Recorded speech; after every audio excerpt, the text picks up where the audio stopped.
drive into what we want to talk about here about being an enduring leader, and really what does that really mean, right? And defining leadership. So when you start to think about defining enduring leadership, Mark, and what that means to be more than just the CEO or more than just the director of a company, like what does that look like to you?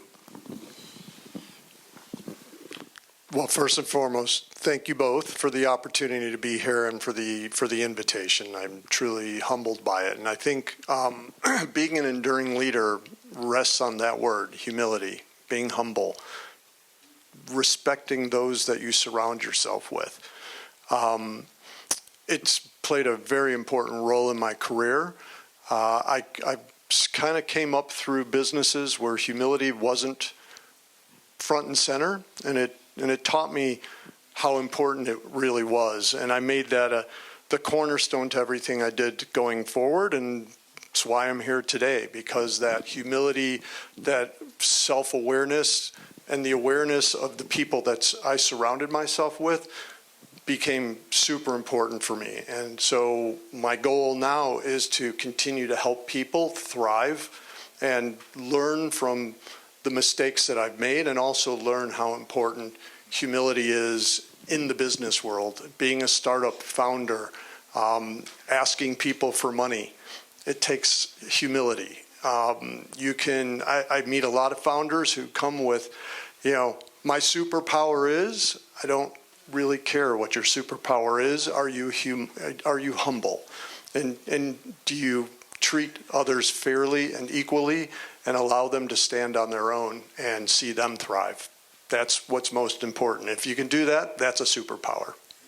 No, and I love that. And a lot of what you just said before I go on to Diana and answer this question as well is just talking about that failure point, right? And that's one of the biggest things that I've been able to fall in love with in my life, that at one point was a barrier in my mind, is how do I see that I actually find strength through adversity?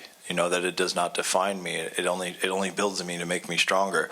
So I think that that's a part of the enduring leadership, because a lot of people's reactions to challenges is because of the not living in a mindset of abundance and living in a mindset of scarcity. So you start to react as a preservation reaction.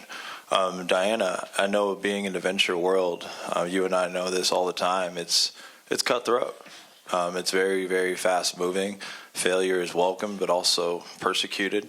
How do you think about enduring leadership in the world of private capital and venture capital, where very often character is not in front of capital? I think it may be true that character is not in front of capital, but in the long run, it actually is. And leadership comes out of powerful situations, and failure is one of those powerful situations. And there are many ways to become a leader and learn how to be a leader, and it takes time and experience. What sets a leader apart? So, of course, a leader has to be competent and is typically more, has superior intelligence than the average person, and is a good communicator and a persuader. But what sets a great leader apart is emotional intelligence.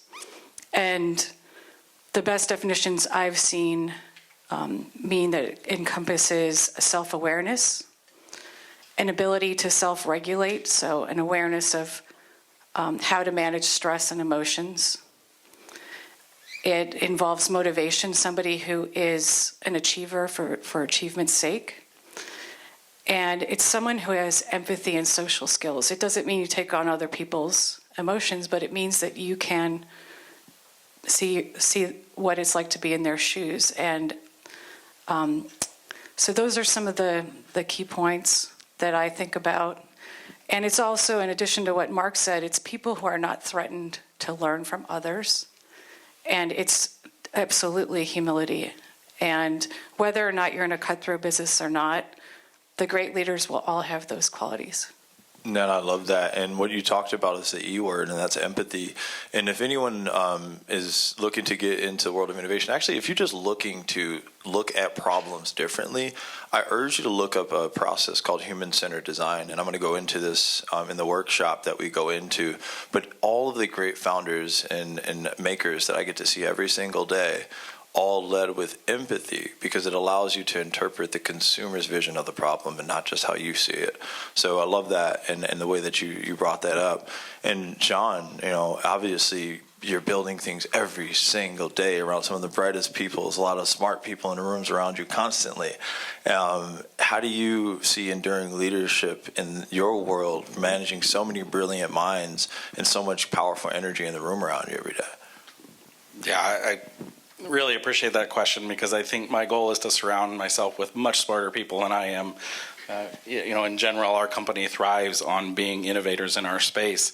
But at the end of the day, and I'm going to piggyback on this enduring leader around empathy and being an empathic leader, you don't have to be an empath to lead with empathy.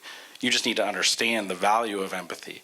And I ask myself all the time, specifically to our employees, why are you here? Not why did you come to work today, but why are you here in this role doing what you do? How important it is to you in your life for this to be part of